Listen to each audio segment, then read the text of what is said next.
relationship with one another. So do you think, I assume you are indicating that it's possible to interpret certain texts in the...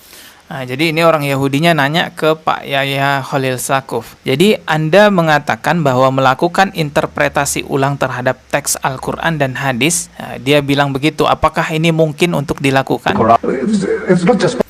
Bukan hanya mungkin, kata Pak Yahya Saquf, tapi sesuatu yang harus dilakukan. Yang jelas Pak Yahya Saquf dalam video ini menginginkan adanya perubahan terhadap Al-Quran, entah itu secara ayat ataupun secara tafsirnya, demi membangun hubungan baik antara umat Islam dengan Yahudi, katanya. 300 ayat yang menjadi pemicu hidup intoleran, pemicu hidup radikal dan membenci orang lain karena beda agama, itu di-skip atau direvisi atau dihapuskan dari Al-Quran Indonesia. Mereka mengatakan bahwa Al-Quran ini menjadi pemicu rusaknya hubungan antara Muslim dengan non-Muslim. Lalu mengatakan juga bahwa Al-Quran sudah tidak relevan lagi di zaman sekarang, dan pada akhirnya dia meminta agar Al-Quran ini direvisi, dirubah-rubah sesuai dengan kemauan dia. Assalamualaikum warahmatullahi wabarakatuh. Ada yang mengatakan bahwa Al-Quran sudah tidak relevan lagi dengan zaman sekarang. Subhanallah, itu adalah syubhat, perkataan yang menyesatkan, yang sangat berbahaya sekali untuk orang-orang Islam, apalagi orang-orang Islam yang awam. Biasanya teman-teman, syubhat seperti itu disampaikan oleh orang-orang kafir, khususnya misionaris-misionaris yang suka menyerang agama Islam seperti Saifuddin Ibrahim. 300 ayat yang menjadi pemicu hidup intoleran, pemicu hidup radikal dan membenci orang lain karena beda agama, itu di-skip atau direvisi atau dihapuskan dari Al-Quran Indonesia. Ya, ini sempat viral ya teman-teman. Saifuddin Ibrahim laknatullah, dia meminta Al-Quran Indonesia itu 300 ayat direvisi atau bahkan dihapus. Tidak hanya Saifuddin Ibrahim, juga sempat viral salah seorang non-muslim yang bernama Elia Miron. Ini dengan tegas juga mengatakan di sosial media, meminta kepada Menteri Agama agar mereformasi Al-Quran. Ketika saya mengunjungi situs Quran Kementerian Agama Republik Indonesia dan tafsirnya, secara khusus pada surah Al-A'raf 157, saya menemukan ayat-ayat Injil yang diambil sedemikian rupa untuk mendukung asumsi teologis berkaitan dengan nubuatan kedatangan Nabi Muhammad.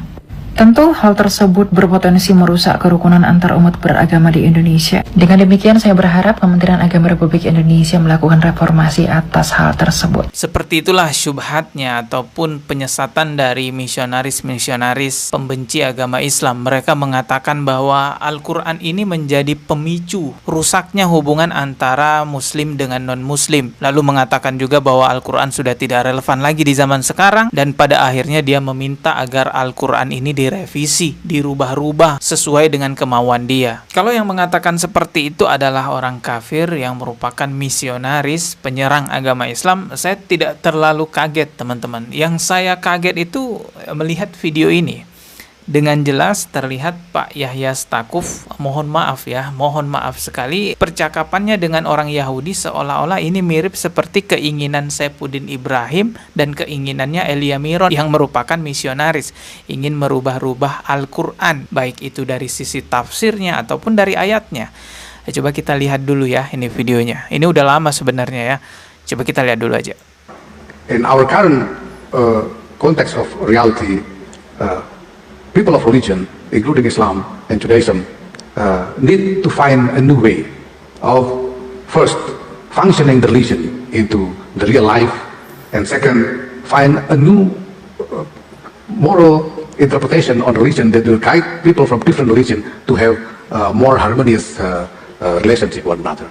So do you think, I assume you are indicating that it's possible to interpret certain texts in the... Nah, jadi ini orang Yahudinya nanya ke Pak Yahya Khalil Saquf. Jadi Anda mengatakan bahwa melakukan interpretasi ulang terhadap teks Al-Quran dan hadis. Nah, dia bilang begitu. Apakah ini mungkin untuk dilakukan? Quran, which are not always complementary to Jews, or certain hadiths which sometimes can be sebagai upaya untuk menghilangkan penghalang. Gitu. Very problematic. That it's possible to interpret these in a way that is not going to remain obstacles. Nih, dia nanya, apakah ini sesuatu yang mungkin untuk dilakukan gitu ya? The relationship between Muslims and Jews. It's not just... Bukan hanya mungkin, kata Pak Yahya Saquf, tapi sesuatu yang harus dilakukan. Jadi merubah interpretasi ataupun memunculkan interpretasi baru di dalam Al-Quran ini bukan hanya mungkin dilakukan, tetapi sesuatu yang harus dilakukan untuk menjaga atau untuk menumbuhkan hubungan baik antara agama Yahudi dengan agama Islam gitu. Possible, but it is a must. See, because every verse of Quran was revealed in connection with a certain particular context of reality at the time. Also, the Prophet Muhammad, peace be upon him, when he said something, he said it in relation with the current, with a particular happening at the time. So the Quran and the Hadith are both basically a historical document that contains the guidance of morality in responding to particular situation. When the situation, the reality change, then Ketika situasi dan realitanya berubah, maka manifestasi dari moralitas tersebut sudah seharusnya dirubah pula.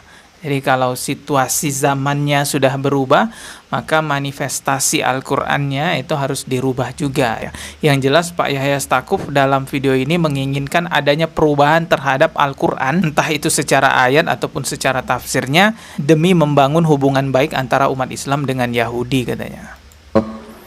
The manifestation of the spirit of morality should be changed also. Dan seolah-olah percakapan Pak Yahya Stakuf di dalam video ini bersama orang Yahudi tadi mengatakan bahwa Al-Quran dan hadis sudah tidak relevan lagi dengan zaman sekarang gitu ya, sehingga dibutuhkan ada perubahan-perubahan manifestasinya, terutama dalam rangka untuk memperbaiki hubungan antara Yahudi dengan Islam. Ya kalau orang Yahudi mau baik-baik saja dengan umat Islam zaman sekarang, caranya ya nggak usah menjajah orang Islam, nggak usah menjajah umat Islam Palestina. Kita kan marah dengan orang Yahudi di zaman sekarang kan karena mereka menjajah umat Islam. Kalau mereka nggak menjajah umat Islam, masalah hubungan agama, lakum dinukum waliyadin, untukmu agamamu, untukku agamaku. Di Al-Quran itu jelas masalah urusan agama itu dipisahkan. Untukmu agamamu, untukku agamaku. Mau apapun zamannya. Nggak bisa kita beranggapan, wah ini kan sekarang udah zaman modern nih ya, maka Al-Qurannya harus dirubah nih. Hilangkan ayat-ayat yang menyindir keburukan-keburukan Yahudi ya, nggak bisa begitu.